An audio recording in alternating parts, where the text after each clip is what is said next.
Welcome to the Motivation Without the Hype podcast with your host, Gez Perez. He's an author, high-performance coach, and motivational speaker. This show brings you inspiring messages and interviews to unleash your greatness in life and in business. So let's get started.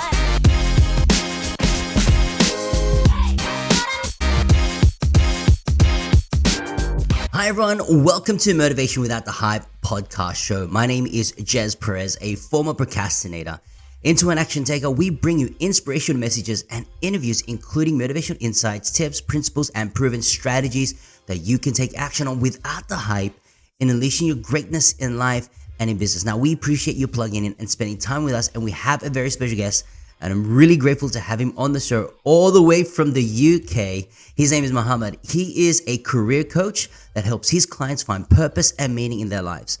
After enjoying a successful sales career within tech, Mohammed became disillusioned with the idea of working solely for money and decided to dedicate his time to his career, coaching, and consultancy business, MK Career Solution. Additionally, Mohammed serves as a business mentor for startups and also serves as non-executive director for a nonprofit that empowers young people to be the best version of themselves through mindfulness and exercise. Mohammed, welcome to the show. Gez, it's a true honor to be here. Thank you so much for having me. I'm really grateful to have you on, and I'm really excited of this episode. And I know there's a lot of value that's going to come out of this, and I really appreciate your time and spending time with us, particularly in our community. So please tell us who you are and what you do. Absolutely. The way I describe myself these days is I'm a life coach pretending to be a career coach. And what I mean by that is, clients typically come to me with some sort of a career related question. Maybe they're stuck in their career, maybe they're lacking passion or purpose. But that typically is just the start of how we engage and how we interact.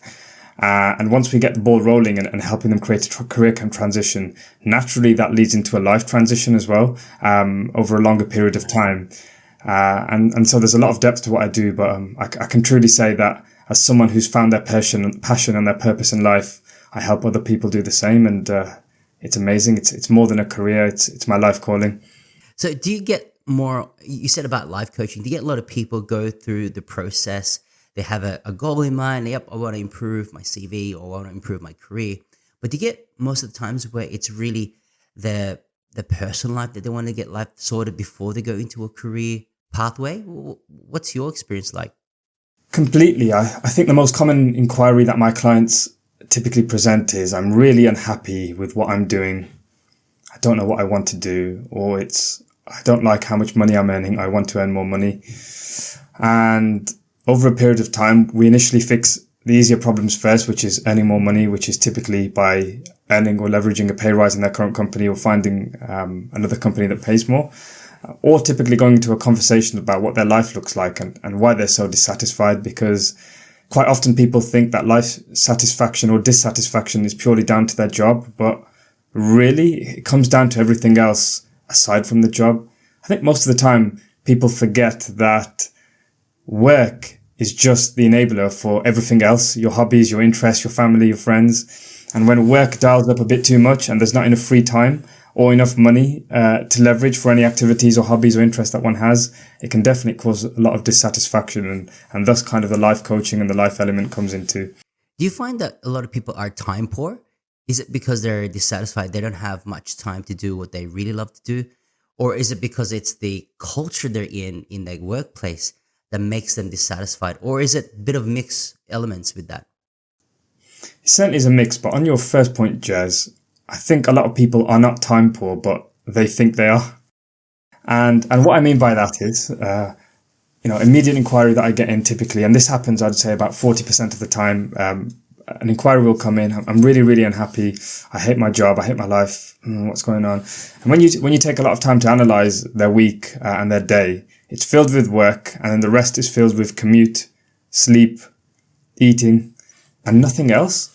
And simply challenging an individual to just make a commitment, even an hour or half an hour, to embed a habit or an activity they want to do. For example, a gym. Make a commitment to an hour a day to gym, or make a commitment to once a week playing badminton or volunteering where they want to. As soon as they make that commitment and they follow through on it, the amount of satisfaction that they get in life increases massively. And I think it all comes down to a perception issue. Most people aren't actually time poor. They just think they are. That is so powerful because, that's the first instinct. Even for me, oh, it could be, time poor, it could be dissatisfaction with culture. But you said it perfectly, it's a bit of a mix of elements. Now, going through your personal experience, and, I think that's the reason why you have so much passion. I can see it through you, and I can see it, what you love what you do. That gives you fulfillment, which is phenomenal to see because you're changing lives. You had a successful career. What really made you shift to doing what gives you that fulfillment? Like, what made you think, you know what, I've gone through this rat race, I've gone through the 9 to 5, nothing wrong with it, I think I need to move forward. What made you shift? Was it because it was from internal? Was it because you really had a desire and passion? Or was it because you were in that situation and circumstance where that kind of triggered you to actually move forward? Share me your experience with that. Sure thing. I think there's a lot of depth to that, but I think one of the most important things was when I just was at university. I did a degree in chemistry. When I did my first year of university, I went in there thinking I want to discover a new therapy, maybe a new drug that can cure a rare disease. But I quickly realized that it wasn't the individual who ever gets the credit for the drug discovery. It's always the company that commercializes the product. So that went out the window very quickly. So immediately I knew I had to make a change and a shift very early on. There was 2 options that really sprung to mind really when I finished, and that was sales or education. I love sales. I actually did a year placement whilst I was at university selling laboratory equipment, and I absolutely loved it. There was also that passion for helping people and really changing people's lives. I worked as a tutor and a teacher throughout university for younger children in high school. But I found someone who then became my wife later on, and that happened very quickly after university. And with that comes, responsibility financially. And so I chose the sales route because I needed to make money and I wanted to look after my wife and make sure she had a good life. So I followed that sales route through and through. Initially for a smaller company, and then for a larger company called Smith & Nephew selling medical devices. And it was an incredible job. When most people think of a sales job, they think of a man rocking up in a suit to an office and negotiating. But the medical sales role that I was involved in was actually quite different. Really? I was actually going into operating rooms, convincing orthopedic surgeons to let me stand next to them whilst they operated on patients, analyze and evaluate how they did orthopedic surgery, and then figure out a better way for them to do surgery using the products that my company sold. And once we were able to do that, then of course we'd sell them the solution and then help them with the training and onboarding up until the point of when they were confident. So it was an amazing role, incredible. I always wanted to do something medical based, even though I wasn't a medic. And I had that opportunity and I had a great time. I was making really good money. The bonuses were pretty good. Even the cars were good. I was driving a 5 Series BMW and then later on a 3 Series BMW. The healthcare, private healthcare plan was good. Dental care, every perk and benefit you can think of in a company. But it got to a point where I thought, what's next? Right? And someone left within the company and there definitely was an opportunity for promotion if I wanted to go for it. But I thought, is this what I'm going to do? Get promoted, earn more money? And I realized at that moment in time that no more amount of money was going to make me happier than I was. Sure, I'd have less money problems, but that doesn't necessarily contribute to greater happiness. And it was at that moment in time where I really thought I need to make a change. And that feeling of wanting to help people, as I did when I was at university, educating really kicked in. Around that time, I was already helping people with resumes, with CVs, with LinkedIn profiles, with career coaching. And initially it was doing very much pro bono, but I started to lean more and more into that space, started doing more coaching, started doing more CV writing. And eventually it just got to a point where I loved it and enjoyed it a lot more than I did the corporate work. And that passion to help people was really strong, and the rest is history, as they say. Yeah.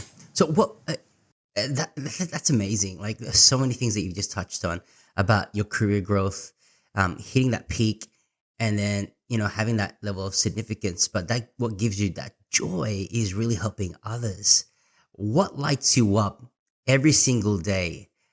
Is it the process of helping someone, or meeting new people going through that exact same route, what would that be? I was working with a client recently who, when they came to me, they were working as a manager of security guards in a really large law firm. Now, their story was that they came from South Africa about nearly 12 years ago, and when he came to the UK, he really wanted to get into IT, but it was around the time of economic crisis and austerity, so he wasn't able to secure an IT-based job, so he settled for security. And as his family grew and he got comfortable, he didn't really go down that route to really explore it. And he only started to do that very shortly before we started working together. And he was unsuccessful. So he came to me and really wanted to move back into the IT sector, didn't know how to do it. So we worked together, we did some coaching, we did some CV preparation, we did some interview preparation.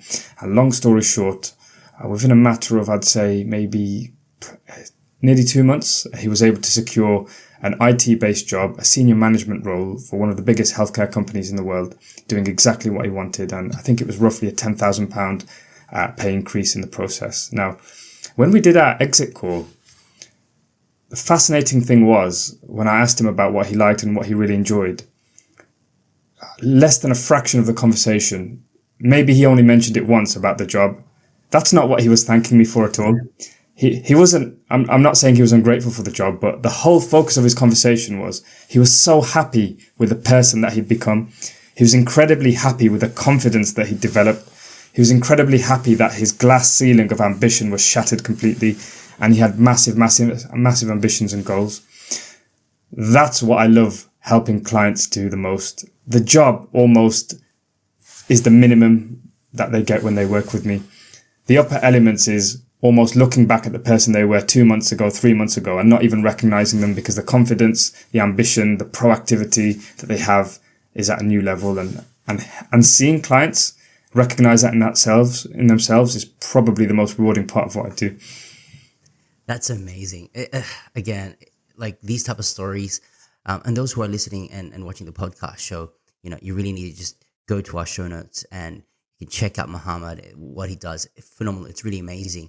What would be the secret to exponential personal growth? We've seen and what we heard as those testimonials and those life-changing stories, particularly in career or their personal life. But what would be that secret sauce or things that actually, stir for that exponential growth? Not just personal growth on a standard level, but exponential. What would that be? That's a great question, Gez. That's an absolutely brilliant question. The limiting factor to any sort of exponential growth is truly just taking action. And typically it relates to the volume of action that one takes. Yeah, I like the volume of action. That's a really nice insight. People say, yeah, we'll take action. Mm-hmm. But that's a key thing, volume of action. Massively. Take for example, my own journey. So I mentioned that when I was finishing university, I wanted to go into sales. Even though I had a first class degree, I had sales experience. I thought I was going to walk into a job. Actually, it was a lot more difficult than that. And as I said, I met then she wasn't my wife at the time, but we met and we wanted to get married, and the families were talking and engagement dates were arranged and so on and so forth. And at that time, I was confident I was going to land a job. I had about 4 final interviews at the time. And I mentioned to my father-in-law then, or father-in-law to be, that, I had 4 interviews. I'd have no problem getting a job. And, that gave him a lot of confidence. But unfortunately, literally the week after that meeting to finalize all the marriage formalities, all of those interviews fell through for one reason or another. So I was left in a bit of a hole. And I thought, wow, this engagement's fixed now. I've only got a few months. I really need to do something to make it happen. And that's when I really decided to put this proactivity of action into place, and more important, the volume. So rather than just hang around and just apply for any vacancies that came about, which wasn't really in my control as to how often they would come, I actually found a directory of every single medical device company in the UK.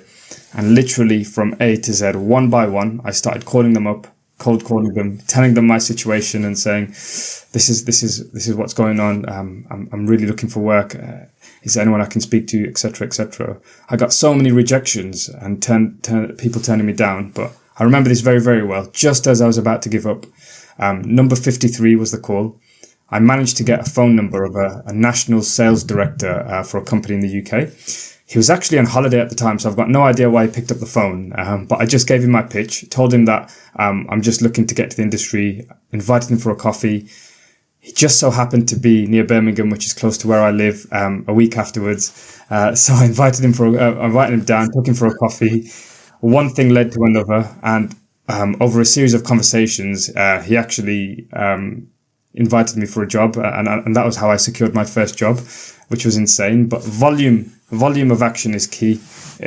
Being proactive is good, but the volume really determines your trajectory and how quickly you can make that happen. That's awesome. Take note, guys.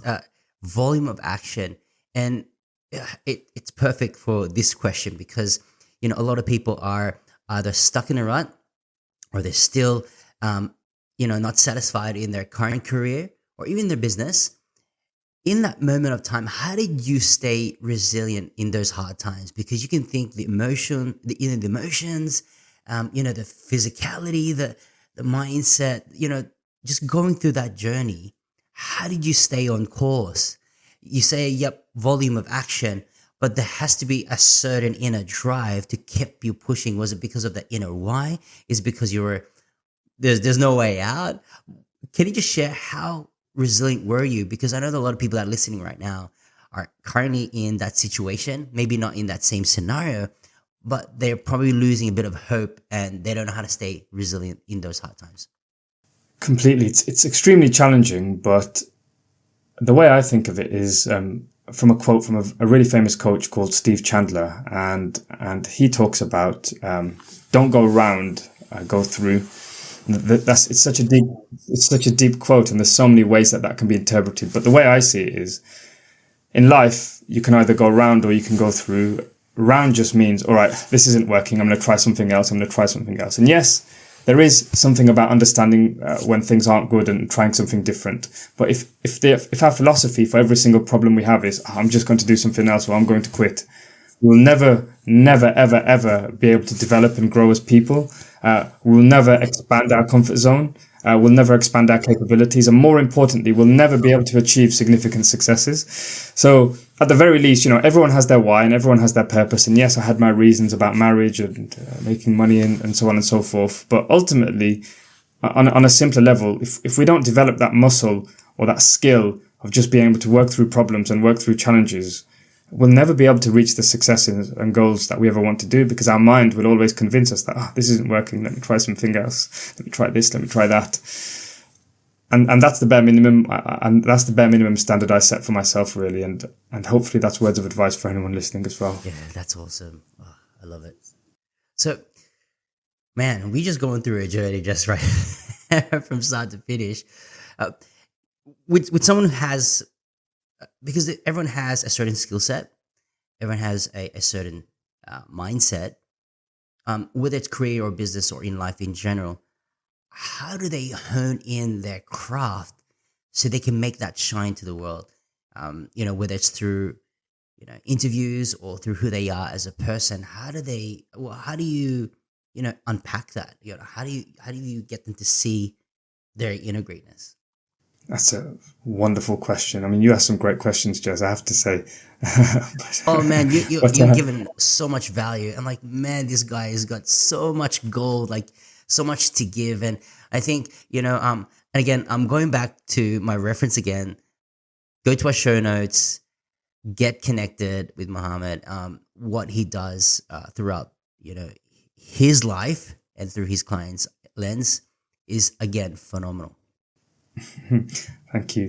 You're too kind, Gez. You're too kind. But in regards to your question about how people can find that true inner potential to unlock that for themselves, a coach that I've been following and familiar with for a while, his name is Rich Waterman, has a wonderful tool called the Identity Quadrant, and I've kind of adapted and modified his Identity Quadrant to make it my own, and it's one of the most powerful tools I have to help people unlock what they want. And it's a very simple exercise that anyone listening to this can do themselves as well.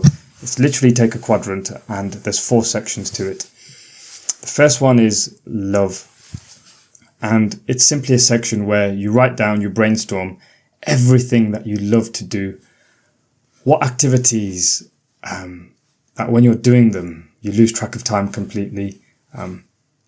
If you had to speak on a topic tomorrow in front of 10,000 people, what would you be able to speak about effortlessly for 10 minutes with minimal preparation? If you had all the time in the world, what activities would you love to do the most? What activities do you always yearn or crave doing when you're working, for example? There's so many things that we love. And it could be hobbies, it could be interests, it could be work things. The first thing to do is always list all of them down. The second element that we go on to, so the second quadrant that we focus on is skills.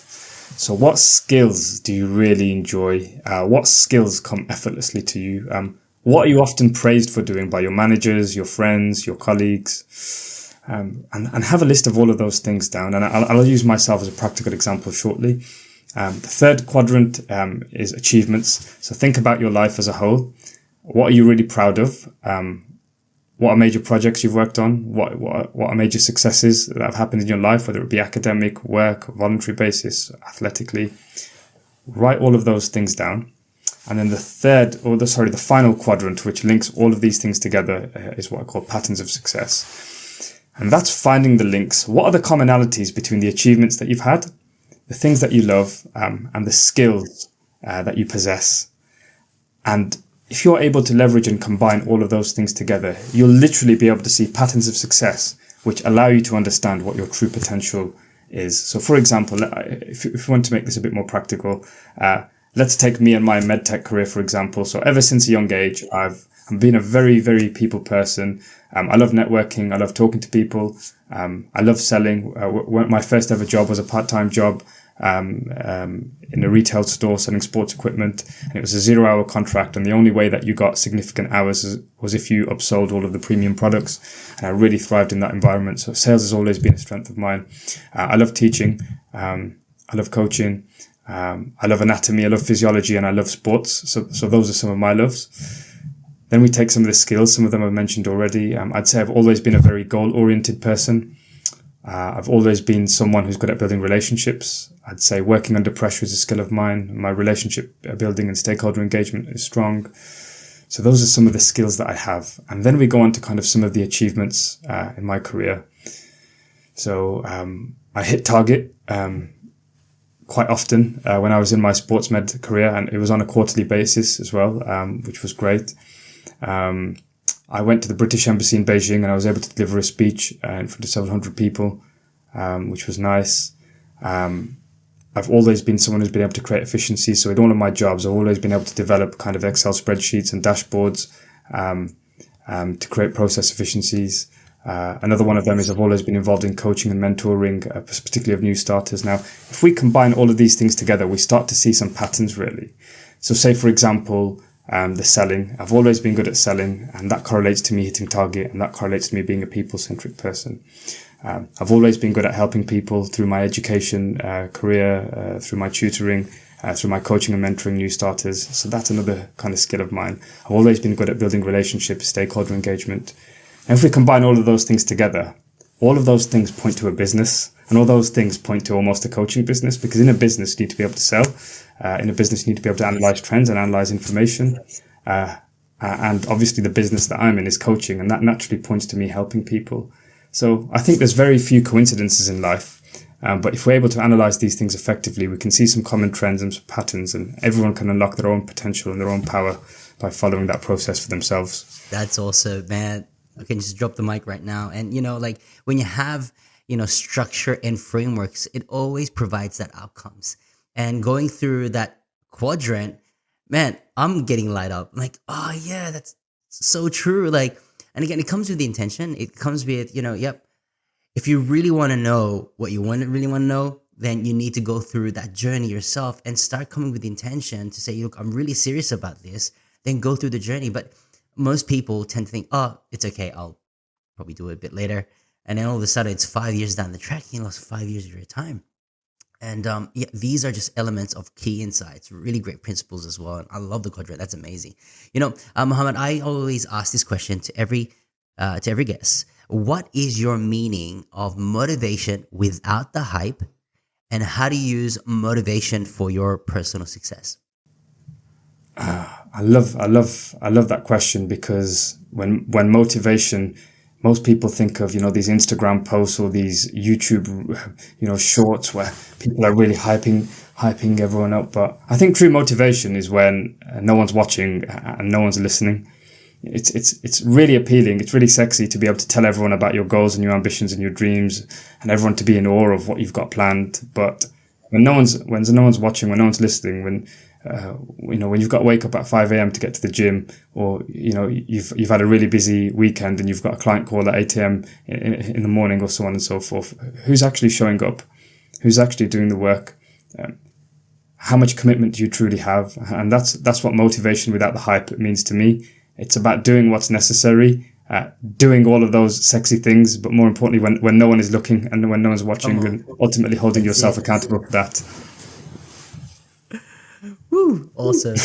Man, thank you so much, Mohammed. That was just awesome. Like, it's such a privilege really to have you on the show, and I'm really grateful for everything that you provided to our community. Guys, for more information on how you can get in touch with Mohammed, look at our show notes on the provided links. Please be sure to connect with him and follow him. Not tomorrow. Take action right now. All the links and the website, as well as the LinkedIn page as well. So now, if this episode has been helpful and uplifting, we would love for you to write a review to inspire more listeners to get plugged in. We will continue to provide high value content in each and every episode. If you don't mind sharing this podcast show on social media by inviting others, it would mean the world to me. Every time you tag me or tag us, we will get the opportunity to share those posts, and together, I said again, together we can make a difference in the lives of others through inspirational episodes just like this. So there you have it. In closing, continue to unleash your greatness and tell yourself that I can, I will, and I must, and we'll see you on the next episode.